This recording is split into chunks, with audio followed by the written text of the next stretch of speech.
গাজার উত্তরাঞ্চলের আকাশে টহল দিচ্ছে ইসরায়েলি হেলিকপ্টার, ফেলা হচ্ছে একের পর এক বোমা। মুহূর্তেই ধ্বংসস্তূপে পরিণত বিভিন্ন আবাসিক এলাকা ও শরণার্থী ক্যাম্প। গেল কয়েকদিন ধরেই ইসরায়েলি বাহিনীর তাণ্ডবে ধ্বংসের নগরীতে পরিণত হয়েছে গাজার গোটা উত্তরাঞ্চল। কেবল আবাসিক এলাকা নয়, ইসরায়েলি বর্বরতার হাত থেকে রেহাই পাচ্ছে না শরণার্থী শিবিরগুলো। জাবালিয়ায় তাণ্ডব চালানোর পর হামলা চালানো হয় অন্যান্য শরণার্থী ক্যাম্পেও। এতে গোটা এলাকায় ব্যাপক ধ্বংসযজ্ঞ চালানোর পাশাপাশি বাড়ছে মৃতের সংখ্যাও। ইসরায়েলি বাহিনীকে প্রতিহত করতে তীব্র লড়াই চালিয়ে যাচ্ছে হামাসও। বিভিন্ন এলাকায় কয়েকটি ইউনিটে ভাগ হয়ে ইসরায়েলি সেনাদের বিরুদ্ধে সম্মুখ যুদ্ধে অংশ নিচ্ছেন তারাও। পাশাপাশি ইসরায়েলি অবস্থান লক্ষ্য করে রকেট হামলা চালানোরও খবর জানিয়েছে আন্তর্জাতিক গণমাধ্যম। অন্যদিকে গাজার দক্ষিণাঞ্চলেও অব্যাহত রয়েছে ইসরায়েলি অভিযান। রাফায় তীব্র খাবার ও পানি সংকটের মধ্যেই সেখানকার বিভিন্ন এলাকায় অভিযান চালাচ্ছে ইসরায়েলি বাহিনী। বিমান হামলার পাশাপাশি একযোগে চলছে গোলাবর্ষণ। হামলা বন্ধ না হলে অঞ্চলটিতে অচিরেই ভয়াবহ মানবিক বিপর্যয় দেখা দিতে পারে বলে আশঙ্কা করছে ইন্টারন্যাশনাল রেস্কিউ কমিটি। এদিকে গাজার ভবিষ্যৎ সরকারের স্বার্থেই হামাসকে নির্মূল করা জরুরি বলে মন্তব্য করেছেন ইসরায়েলি প্রধানমন্ত্রী বেনিয়ামিন নেতানিয়াহু। একই সঙ্গে রাফায় অভিযানের পক্ষেও সাফাই গান তিনি। হামাসকে নির্মূল করতে রাফায় অভিযানের কোনো বিকল্প নেই। অনেকেই সেখানে মানবিক বিপর্যয়ের কথা বলছেন।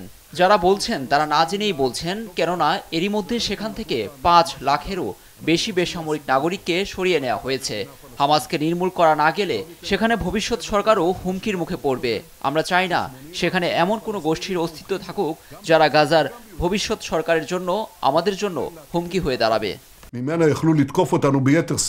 অন্যদিকে হামাস বলছে, ইসরায়েল যুদ্ধবিরতি প্রস্তাবে যেসব সংশোধনের দাবি তুলেছে সেগুলো যুদ্ধবিরতি আলোচনায় অচলাবস্থা সৃষ্টি করবে। তাদের কারণেই চলমান আলোচনায় গতি আসছে না বলেও অভিযোগ করেন হামাস নেতা ইসমাইল হানিয়া। দেখুন, কাতার ও মিশরের দেওয়া যুদ্ধবিরতির প্রস্তাবে আমরা রাজি হয়েছিলাম।